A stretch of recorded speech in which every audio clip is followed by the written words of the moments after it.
నేను వరంగల్ నుంచి వచ్చినా. వరంగల్ నుంచి ఇక్కడ హైదరాబాద్ ఇక్కడికి వచ్చినా. ఏంది మీ శక్తి స్కీమ్ అని చెప్పి ఒకటి కొత్తగా పెట్టిండన్న. అది ఎందుకు పెట్టిండో తెలియదు, దేనికోసం పెట్టిండో తెలియదు. ఇది స్టార్ట్ అయ్యి కూడా ఆల్రెడీ 2 months అయిందంట.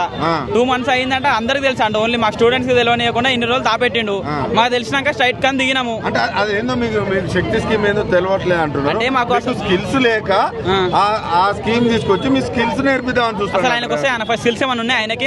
ఆయనకు వస్తే ఆ స్కిల్స్ ఏమన్నా అన్ని ఉన్నాయి, అన్ని ఉన్నాయా? నాతో బరాబర్ ఇప్పుడు లెటర్ రాయమన్నారు ఆయన తెలుగులోనే. ఇంగ్లీష్ కూడా వద్దు, నాతో బరాబర్ తెలుగులో రాయమన్నారు.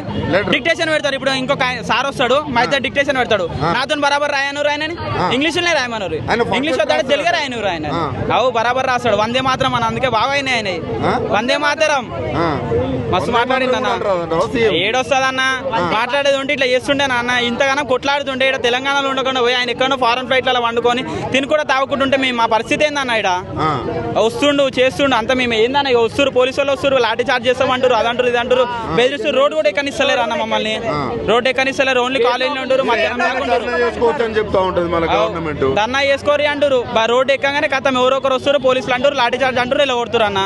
ఎన్ని రోజులు అన్న ఇదంతా మాకు? ఇంకా ఎన్ని రోజులు అని రోడ్ల బయట తిరగమంటాం. మా అమ్మాయి ఏడుస్తురు అన్న ఇంట్లో కూర్చొని. గల్లా పట్టుకొని మమ్మల్ని గల్లా పట్టుకొని రోడ్డు మీద గుంజుకొచ్చిరు. మీ అమ్మ నాన్న పరిస్థితి అంటే ఇప్పుడు మీరు ఫోన్ చేసి చెప్తారు, మమ్మీ ఇట్లా మా శక్తి స్కీమ్ అని వచ్చి మా చదువులు ఆగిపోతున్నాయి అన్నప్పుడు మీ అమ్మ నాన్న పరిస్థితి ఏడుస్తురు అన్న వాళ్ళ ఇంట్లో. ఇప్పుడు ఏం లేకనే మేము వచ్చి గవర్నమెంట్ కాలేజ్లో చేస్తున్నాం అన్న. ఇప్పుడు లక్షలు కట్టాలంటే ఏడికెళ్ళి చేస్తారన్న వాళ్ళు కూడా. స్కిల్స్ అంటారు, ప్రైవేట్ కాలేజ్ అంటారు. ఇప్పుడు ప్రైవేట్ కాలేజ్ వాళ్ళంటారు, బీటెక్ ఏనియం అంటారు. మా హైయర్ ఎడ్యుకేషన్స్ ఏంటిది అన్న? ఇప్పుడు అంతా వస్తారు చేసుకుంటారు, వాళ్ళు ఇష్టం వచ్చినట్టు చేస్తారు. కానీ మాదేం లేదా అన్న? అంటే వాళ్ళు ఇష్టం వచ్చినట్టు వాళ్ళు చేసుకుంటారు, కానీ మాదేం లేదన్న. మా రెస్పాన్సిబిలిటీ లేదు, మాదేం లేదు. ఓన్లీ ఆయన చెప్పినట్టు చేయాలి, ఆయన చెప్పినట్టు ఉండాలి అన్న.